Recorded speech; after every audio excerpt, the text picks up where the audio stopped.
Our story begins in Rodeo. The area that Green Day grew up in is a combination of working class and suburban. That whole area is very heavy industry, factories, chemical plants, oil refineries. But it's certainly a place where it would be very scary to be a punk rocker. At least in those days. Probably not now. Probably you get beat up if you're not a punk rocker now. But back then it was definitely a lot more high risk than it is now. I think you've got two options. I think a choice to make. You can either become a criminal or you can start a band. And starting a band is there's one advantage, is that when you live in the industrial town, if you've got a band playing in your garage, you're not likely to bother anyone. It's certainly not going to make it as much of a bother as the factory down the street makes. The start to Mike and Billy Joe's early years was a tough one, despite their talents. Billy Joe is the youngest child of 6 siblings. His father died. He was a former drummer, and he died of cancer. And so the mother had to support Billy Joe and the rest of the kids, and she was a waitress who worked at Rod's Hickory Pit. Meanwhile, across town, the young Mike was having a rough time as well. He was raised by a foster mother, and she's a Native American. He really has a deep kinship with being Native American. And I mean, I think it was troubled. I mean, he talks about a lot of, just a lot of hard times as a child. I mean, he's not totally centered in his body. He's such a genius bass player. I mean, he gets so lost in the groove. But I just think that he's endured a lot of things and really wants to feel safe. The pair first met when they were aged 10 and recognized in each other a kindred spirit.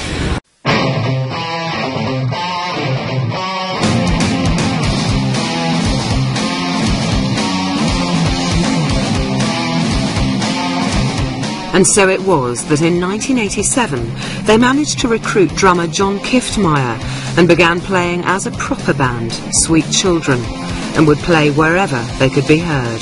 They were very cute, they were very young, and they were part of a scene that a lot of other bands were in that we were into. They were very young, and so they couldn't play at real clubs, so you'd have to go see them at like pizzerias and on campus and stuff like that. It was very charming. I was booking a club. It was an underage nightclub here in Alameda, California, that was called the Twilight Zone. And I booked a band called Sweet Baby Jesus, and they asked me if they could have some of their friends on the show. I said, sure, go ahead. One of the bands that they included was Sweet Children. I think they played first. They were easily the best band of the night. They looked awful. They were in fact the headline band that day. And there's a third band, and they came up to play.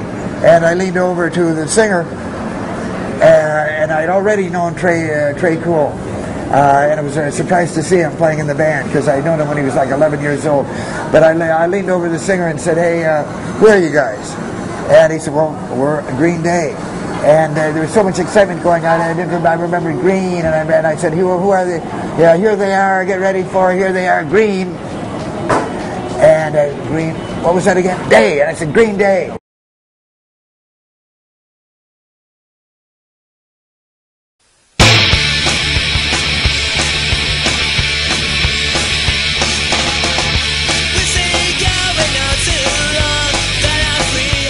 As Billy Joe and Mike performed with Jesse and Co, they started to form new ideas about what a band could be, and their dream of being signed to a label was about to be realised.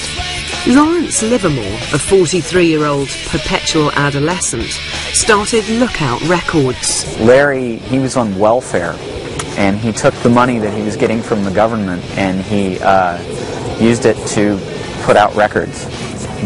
Initially by his own band, which was called the Lookouts, who Trey Cool actually played drums for. Now that Sweet Children had their first signing, they decided to change their name. I asked Bill one time what the name Green Day meant. First of all, when I first saw the name in magazines, in little zines, I would think, oh, Green Day, Greenpeace. I thought it had to do with environmental, save the whales, save the forests, or whatever, and that wasn't exactly it at all. It was, I think, one day were sitting around getting stoned, and they said, gee, this is our Green Day. Larry, I know he was really unhappy when they changed the name from Sweet Children to Green Day. He thought Sweet Children was kind of a romantic sounding name, and Green Day being kind of a code for pot smoking, he thought that was really stupid.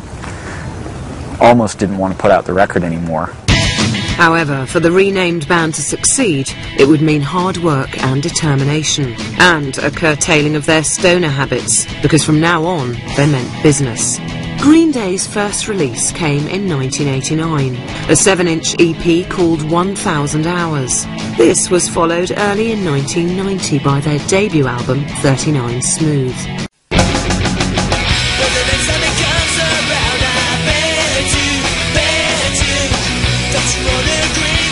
While 13 with Reprise. Immediately they went into Fantasy Studios and recorded what was to be their breakthrough LP, Dookie.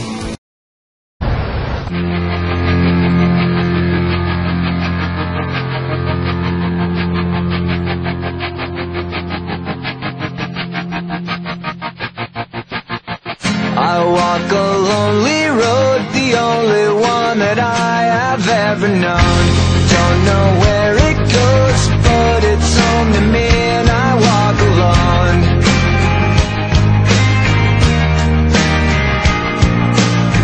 I walk this empty street on the boulevard of broken dreams, where the city sleeps and I'm the only one, and I walk alone.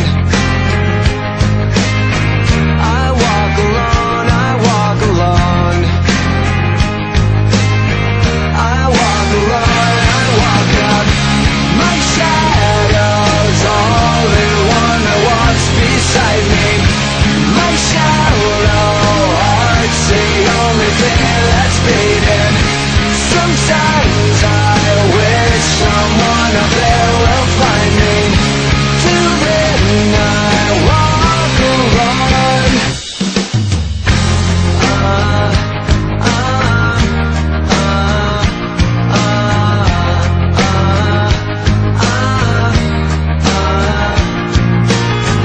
I'm walking down the line that divides me somewhere in my mind, on the borderline of the edge and where I walk alone.